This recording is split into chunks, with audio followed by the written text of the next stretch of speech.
It only figures to celebrate Christmas Day with a Christmas movie, and the Muppet Christmas Carol seems to be a good one to talk about. It's so interesting that for so many younger people, this is their introduction to the classic Charles Dickens tale. I shouldn't see that as a bad thing, seeing how the Mickey Christmas Carol was my introduction to it. And truth be told, it's not a bad way to be introduced. Is it the best way? No, but I think it's still pretty reasonably well done. Ebenezer Scrooge, played by Michael Caine, is the town's most hated man. One of his workers, Bob Cratchit, played by Kermit the Frog, and yes, I know somebody else plays Kermit the Frog, but come on, work with me here, tries to get Christmas Day off to spend with his family. After Scrooge begrudgingly agrees, he's told that he's going to be haunted by 3 ghosts that night. The ghosts of Christmas past, present, and future. Each one shows him exactly that, the past, present, and future. And slowly over the course of the film, Scrooge starts to realize the importance of Christmas, the importance of being nice, and the importance of sharing his wealth with puppets half his size. The film is pretty by the book in following the original story. They have Gonzo and Rizzo as the narrators who constantly get beaten up throughout the entire movie. And all the other Muppet characters play the parts that we know from the book. The one that actually has me my pants with laughter is Fozziwig. By I swear this whole movie was put together just so they could do that pun. On the whole, it's a decent film, especially when you look at the sets and the atmosphere and the colors. It's clear the focus of the movie was not to tell a great Muppet film, but rather a decent Christmas Carol. Now the downside is, some might find that as a turnoff. As someone who loves the Muppet movie and the Muppet Caper and their early films, I really thought there was going to be a lot more humor to this. Like if you saw the Muppets do a Christmas Carol on, say, The Muppet Show, you know everything would go wrong. Their personalities would get in the way and it'd be all crazy and stuff would be blowing up and falling apart. But here, it's gotta be done more seriously. Which isn't a bad thing, I guess. It just doesn't feel that Muppet-ish half the time. But even that's made up for when they do something actually a little different from the story. Stuff that maybe other versions should consider putting in. One of my favorite additions is that the Ghost of Christmas Present has a bad memory. Why? Because he's always living in the present. So sometimes he'll repeat things, like he'll introduce himself twice or say a sentence he already said. That's a really clever idea.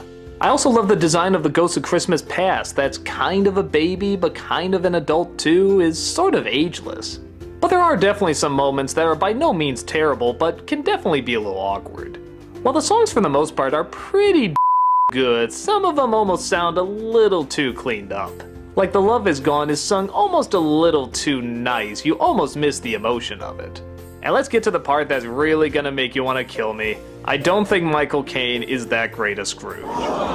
You heard right. I don't think he's awful, but there are just so many moments where I feel like he's really just phoning it in.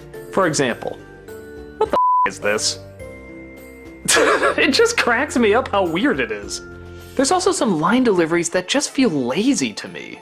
Like look at this scene where he just sort of calls Bob Cratchit's name and it just sounds like really bad acting. Mr. Scrooge.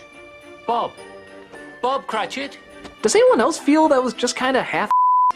But the biggest scene, and I mean quite literally the biggest scene, is when he's supposed to break down and change his ways. There's no big music, there's no big visuals for it. It all just relies on his performance. And I'm sorry, it doesn't deliver. I don't feel a thing for this guy.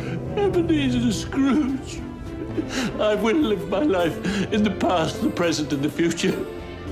I will not shut out the lessons the spirits have taught me.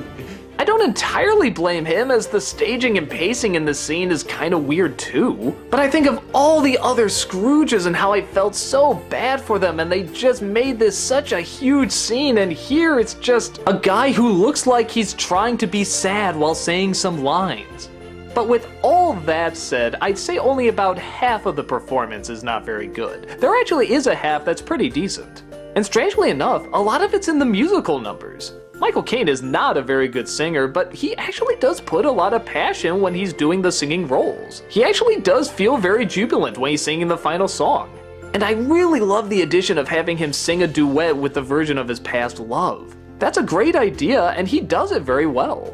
He also has the threatening look and stamina of a proper Scrooge, so I can't say he's terrible, because when he does something good, it is good. But for me, it's only about half the performance. I don't know, it could very well be that I love Christmas Carol so much and I love the character of Scrooge that I really hold them to a high standard. In fact, honestly, I can probably count on my one hand how many great Scrooges I think there really are that I've seen. But still, that's not what you're coming to see. You're coming to see the Muppets. And the Muppets do fine. Even though I don't feel like it's a traditional Muppet movie, I do kind of give it credit that it tried to do something really serious. They still address a lot of the dark stuff. They still kill off Tiny Tim.